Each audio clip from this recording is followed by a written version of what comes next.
আসসালামু আলাইকুম। ছবি রান্নাঘরে আপনাদের সবাইকে স্বাগত জানিয়ে আজকে আমি ইঁচড়ের একটা রেসিপি নিয়ে হাজির হয়েছি। আজকে আমি একটা দুর্দান্ত স্বাদের ইঁচড়ের রেসিপি বানাবো। খাসির চর্বি দিয়ে টাটকা গাছের ইঁচড় আমি রান্না করব, আর সেটাই আমি আপনাদের সঙ্গে শেয়ার করছি।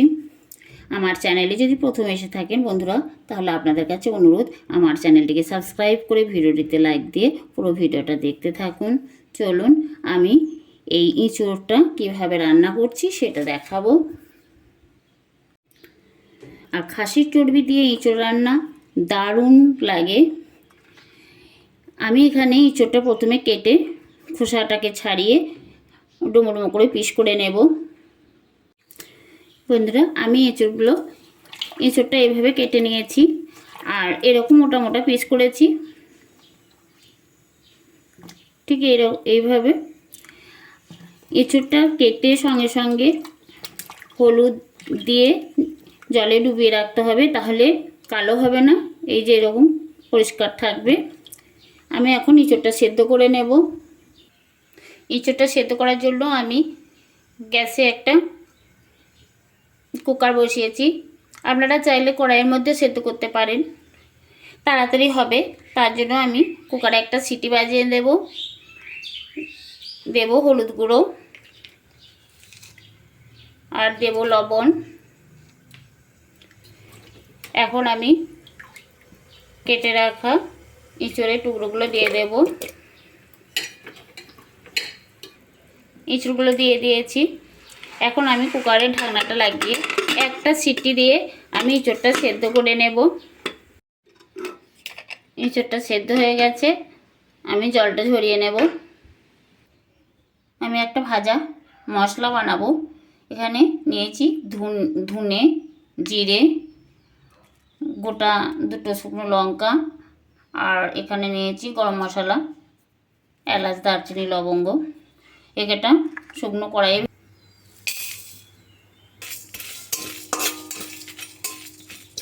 আমার এটা ভাজা হয়ে গেছে। এটা আমি শুকনো গুঁড়ো করে নিয়ে আসব। আমি এখানে কড়াইয়ে সর্ষে তেল বসিয়েছি, আর দুটো বড় সাইজের আলু এই রকম ভাবে ডুমো ডুমো করে কেটে নিয়েছি। আলুগুলো ভেজে নেব। হলুদ আর লবণ, হলুদ আর লবণ দিয়ে আমি আলুগুলো ভেজে নেব।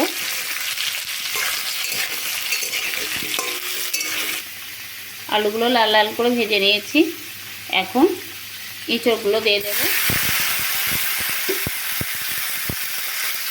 ইঁচড়টাও ভালো করে ভেজে নেব। ইঁচড় আর আলু ভাজা হয়ে গেছে, আমি নামিয়ে নেব। এরকম মোটা মোটা করে ইঁচড়টা আছে, আমি নামিয়ে নিচ্ছি। ইঁচড়গুলো ঢেলে নিয়েছি। ইঁচড় আর আলু, পেঁয়াজটা হালকা ভাজা ভাজা হয়েছে, আর আমি ছোটো চামচে 1 চামচ চিনি দেব তেলের মধ্যে। তেলে যদি চিনি দেওয়া হয় তাহলে তরকারির কালারটা খুব সুন্দর আসে। পেঁয়াজটা আমি আর ভাজা ভাজা করব না, ঠিক এইরকম হবে। খুব পুড়ে গেলে ভালো লাগবে না। দেব বড় চামচে 1 চামচ আদা রসুন বাটা। আদা রসুনটা তেলে একটু নাড়াচাড়া দেব। চেরা কাঁচা লঙ্কা, টমেটো কোচানো, লবণ দেব, তাহলে টমেটোগুলো তাড়াতাড়ি নরম হয়ে যাবে। তেলে টমেটোগুলো একটু নাড়াচাড়া করে নেব। টমেটো নরম হয়ে গেছে। এখন আমি শুকনো মশলাগুলো একে একে দেব। 1 চামচ হলুদ গুঁড়ো, 1 চামচ জিরে গুঁড়ো, 1 চামচ ধনে গুঁড়ো, অল্প একটু জল দেব, শুকনো মশলাটা পুড়ে যাবে না হলে। 1 চামচ লঙ্কার গুঁড়ো। মশলাগুলো একসঙ্গে সব কষে নেব।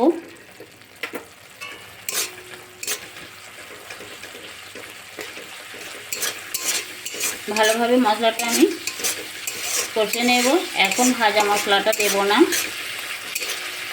মশলা কষা হয়ে গেছে, মশলা থেকে তেল ছেড়ে দিয়েছে। এখন আমি চর্বিগুলো দেব।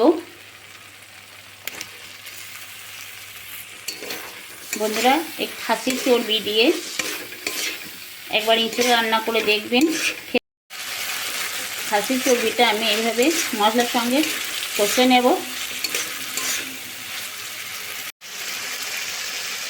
চর্বিগুলো কষা হয়ে গেছে। এখন ভেজে রাখা আলু আর ইঁচড় দিয়ে দেব, দিয়ে ভালোভাবে একবার চর্বির সঙ্গে কষে নেব। কষা হয়ে গেছে, এখন জল দেব।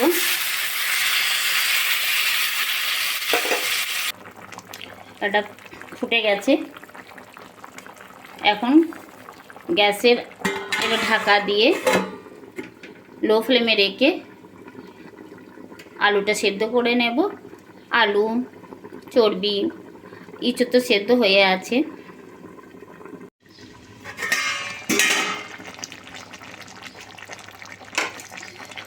আমি একবার ঢাকা খুলে নেড়ে দিয়েছিলাম। এই দেখুন কত সুন্দর হয়েছে আমার এই ইঁচড়ের তরকারি।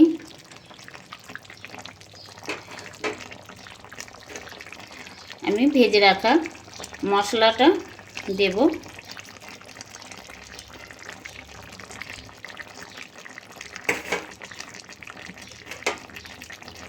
আরেকবার নাড়াচাড়া করে নেব।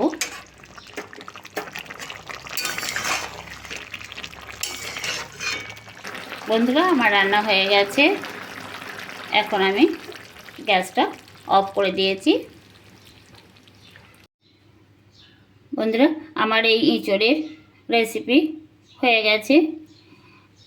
আপনাদের কেমন লেগেছে অবশ্যই কমেন্ট করে জানাবেন। ভালো লাগলে লাইক, কমেন্ট, শেয়ার করবেন। আবার দেখা হবে পরের ভিডিওতে অন্য কোনো রেসিপি নিয়ে। আল্লাহ হাফেজ।